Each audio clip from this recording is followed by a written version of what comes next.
Yo, Boxing World, what's going on? This is Freeman the Machine Taft. Getting at you once again. I want to talk to you about the Hopkins Roy Jones rematch 17 years later. Not going to go into a bunch of hoopla, useless information, things of that nature. Not going to do that. Not going to give you too much history, background, none of that, because most everybody should know. If you don't know about these two fighters here, something is terribly wrong with you as a fan. You ain't a real fan. Roy Jones could be considered probably the best to ever lace up the gloves. I know that sounds a little controversial, but we're going to leave that alone. I'm just going to say that this man was considered pound for pound almost 10 years.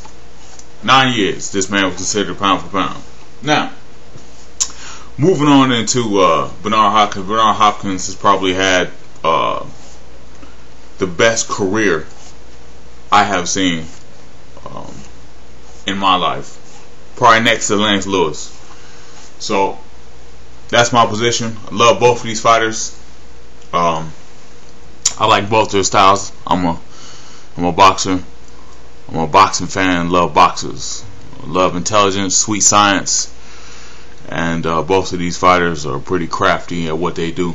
And both of them are sneaky. My prediction is as follows. I believe that Roy Jones still has Bernard Hopkins' number. There's some fighters that just seem to be a negative style matchup for you. I personally believe that Bernard Hopkins has problems fighting fighters with good hand speed,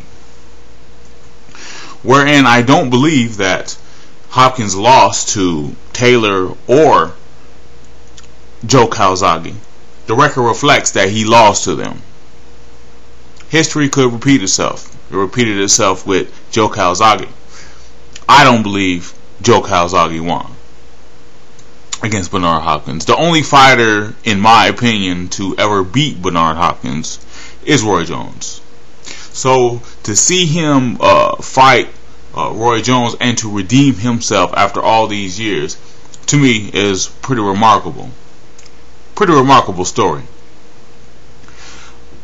I personally don't think that at this stage that Bernard Hopkins could fight a better fight than this fight. It's a good story. Roy Jones, in my opinion, still has the hand speed, the flash. Anyone can be knocked out. Anyone can be hurt. Anyone can be put on the mat. This is just the way boxing is. On paper, the betting favorite is going to be Bernard Hopkins. Who do I think is going to win?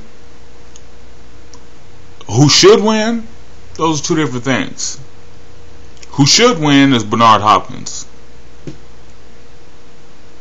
Anyone out there deciding they want to gamble, bet on this fight, definitely go with Hopkins. However, my gut tells me, and I would like to see Bernard Hopkins win, but my gut tells me that Roy Jones still has Bernard Hopkins' number. Bernard Hopkins has lived in the shadow of Roy Jones Jr. the whole career, his whole career, and there is definitely some tension between those two, mostly from Bernard Hopkins' standpoint.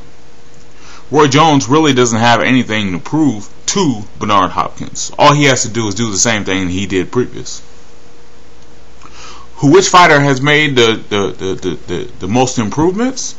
Bernard Hopkins. But those things don't necessarily translate into the ring once you get in there with someone with the thinking, with the ability to think. You have to outthink them still.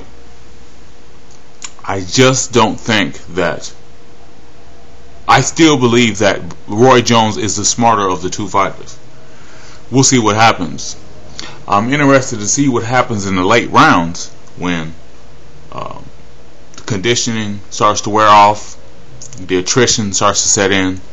I'm curious as to what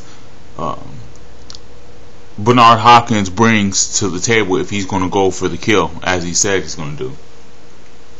So without going into all the other aspects of this, I'm just going to simply say it just like I have.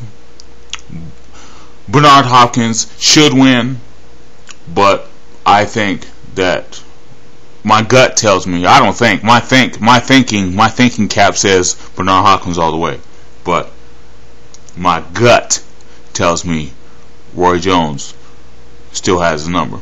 And I know that most people like to hear someone swing one way or the other, but that's just as accurate as I can tell it from my standpoint.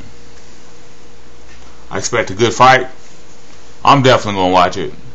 Some people may, not appreciate this, but we got two living legends here.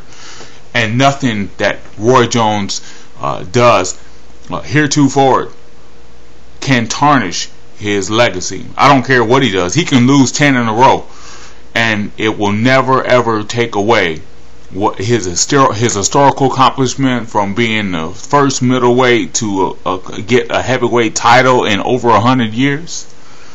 Come on, man. Pound for pound for 9 years. Come on now. How many fighters have done that? 4 weight classes, 8 titles. Come on, man. So get a man his due, and both of these fighters deserve a tremendous amount of respect, and nothing either one of these fighters does that night will tarnish their legacy. In fact, it will uplift and make it that much even better to compete at this age. I'm happy for both fighters. Peace, YouTube.